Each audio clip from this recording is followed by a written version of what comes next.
So in a previous lecture we have finished with the nuclear potential, and now we are going to start with a new unit, which is nuclear shell model. Before coming to this course of the nuclear and particle physics, when we have studied the classical mechanics and all those things in a previous year, we only know that proton and neutron, these are, proton is a charged particle whereas neutron is a chargeless particle. But in a previous lectures we have seen that neutron is also a charged particle, which is made up of d and u, and the total charge on the nuclear neutron is 0. Okay, actually it possesses some charge, but the net addition of the charge is 0. Therefore neutron is a chargeless particle. Okay, so we are going to learn so many new things in a nuclear and particle physics, like when we have studied the atomic and molecular physics, or when we have learned the chemistry. In that we have seen that the elements which are present in a one column in a periodic table, they shows the same property. And whenever there is a change of a column, means whenever there is a change in number of electrons in the outermost shell, the property changes drastically. Okay, so when the atomic and molecular physics or the periodic table was developed, the scientists studied the different properties of the different elements, and they found that at some certain elements the properties changed drastically, like electrical properties, magnetic properties, conductivity, or their insulating property, or their chemical reactions with the another elements. So these properties, electronegativity, electropositivity, so these properties changed drastically with the number of electrons in the outermost shell. Okay, so similarly in a nuclear and particle physics also, there are some evidences which made scientists to think that there is a shell model inside the nucleus also, because there are some properties which change drastically than their neighboring nuclei. Now which are these properties? For example, first one is a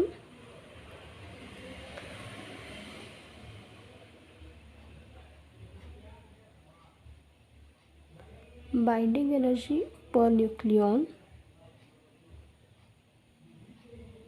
which is measured, minus binding energy per nucleon calculated. So when we study the graph of binding energy per nucleon measured value minus the binding energy per nucleon calculated value versus the graph of a mass number A, it was seen that for some nuclei which are at a particular mass number, they show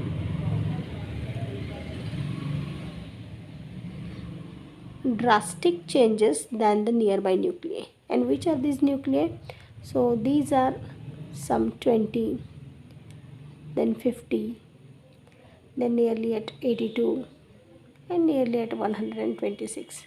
So the nuclei which are having the neutron number, I will write here neutron number n.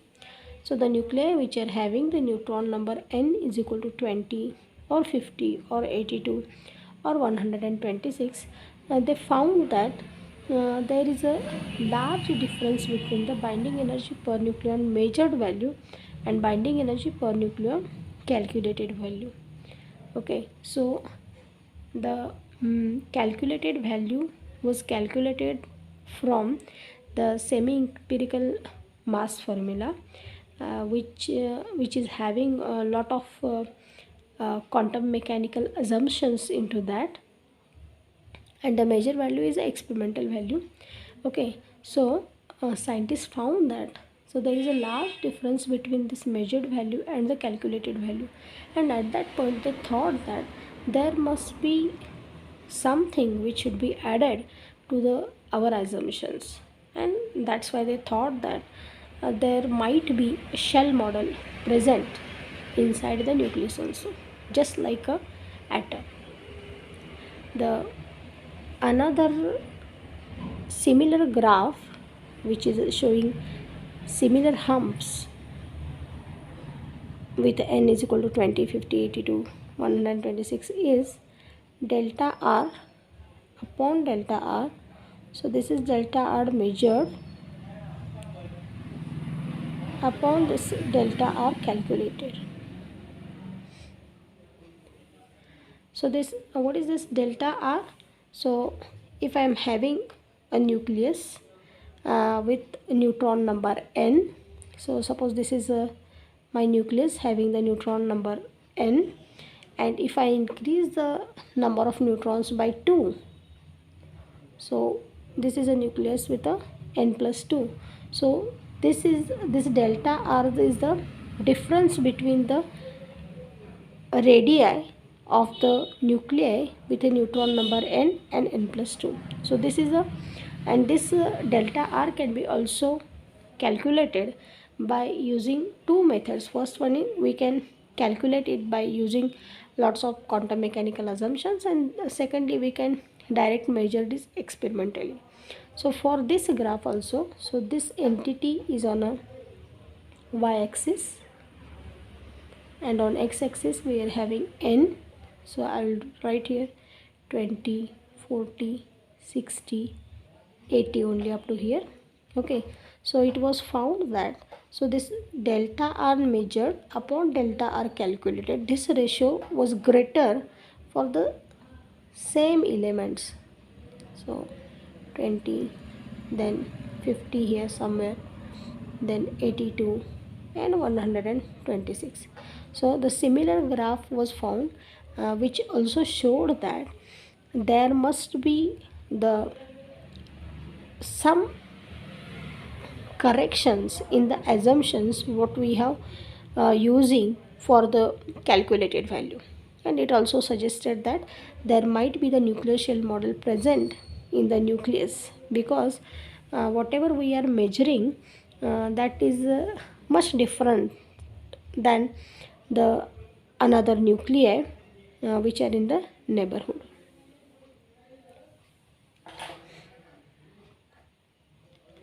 There is a one more graph of the isotones. So let us see first what is meant by these isotones.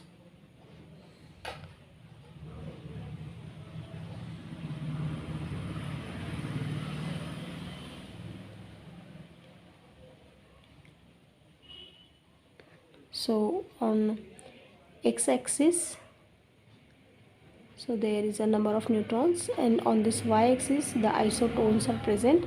Isotones means the nuclei which is having the same number of the neutrons but the different number of the protons. These are called as isotones. I'll write it here.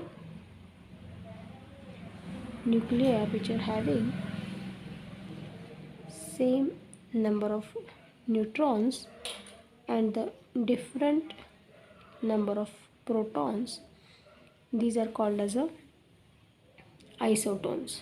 Okay, so this graph was like this. So on this side, so it is 2, 3, 4, 5, 6, 7 somewhere. So for the nuclei which are having the neutron number 20 or 28 or 50, so for this 20, I'll show it like this.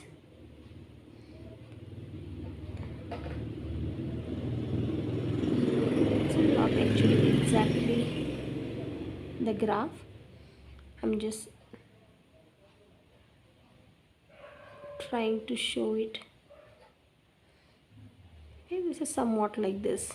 Okay, these numbers are not exact actually, but I know the exactly value at the 28. Okay, at the 28, So this is n is equal to 28 point. So this is n is equal to 50. This is n is equal to 82. And somewhere it is n is equal to 126. Okay, this is not exactly up to the scale, but you can understand this. So see here what the graph says. For the nuclei with the neutron number n is equal to 20, number of isotons is 5. Okay, and the neighboring nuclei, they are having very less number of isotons. What does it mean? It means that the nucleon with a neutron number 28 or 50 or 82 and 128, these particular nuclei shows more stability. And if I am having n number of the neutrons, and even if I increase the number of protons into it, okay, so the nuclei still remains the stable, and it is not becoming radioactive, or it is not emitting some rays, or it is becoming stable. Still it is becoming stable even if there is a no equal number of the neutron and the proton. Okay, so for such nuclei I can add more number of protons, and still then this nucleus remains constant. This again suggests that for this nuclei there must be some shell closure, which means that this shell closure might be providing some more amount of stability to these nuclei as compared to their neighbors. Okay, so this is how scientists thought that there must be a shell model present into the nucleus also. And the last graph, which is of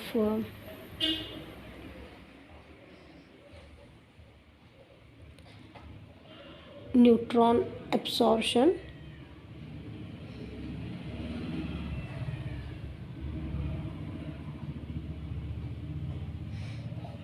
Of 1 MeV neutron. Okay, slow neutron is there. This is on the y-axis, and obviously on the x-axis the same, n is equal to 20, 40.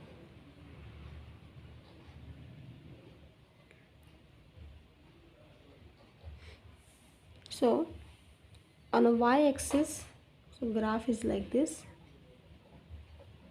So the one dot represents one experiment. Actually the graphs looks like very easy, but one dot is one experiment. Okay, for example, so this is 50, this is 82, this is 126 somewhere. Okay, so what this graph tells us that, so if I am having the nuclei with n is equal to 50, and if I am bombarding it with a slow neutron, okay, of 1 MeV, we know that in nuclear and particle physics 1 MeV is a very small amount of energy. In a previous lectures we have dealt with the energies of 300 MeV and more than that also. Okay, so when we are speaking in a nuclear and particle physics, so 1 MeV energy is a very small energy. And if I am having a neutron, a slow neutron with a energy of 1 MeV, and when I am bombarding it on a nuclei with a neutron number n is equal to 50, what happens? So this nuclei is not absorbing this neutron because it is already more stable. It is when we are bombarding the nuclei with a neutron number n is equal to 20 or 28 or 50 or 82 or 126. So these nuclei with a neutron number n is equal to 20, 28, 50, 82 and 126, these nuclei don't absorb the neutron. So the neutron absorptivity for the nuclei with n is equal to these magic numbers is less as compared to the neighbor which are present in the neighborhood. For example, for n is equal to 50, so this absorptivity is very small, and for when you go a little bit higher, like n is equal to 52 or 54, for these nuclear this neutron absorptivity is very high, so that it again suggests that the nuclear shell model might be present, and the shell closure might be providing the more stability for this particular nuclei.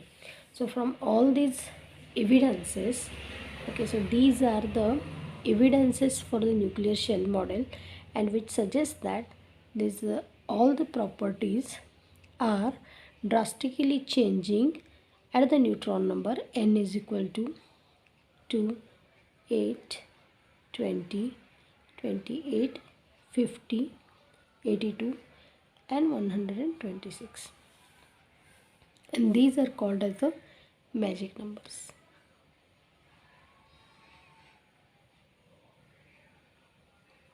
And now we are going to study different quantum mechanical terms, or the different quantum mechanical assumptions which will give us the shell closure at these magic numbers.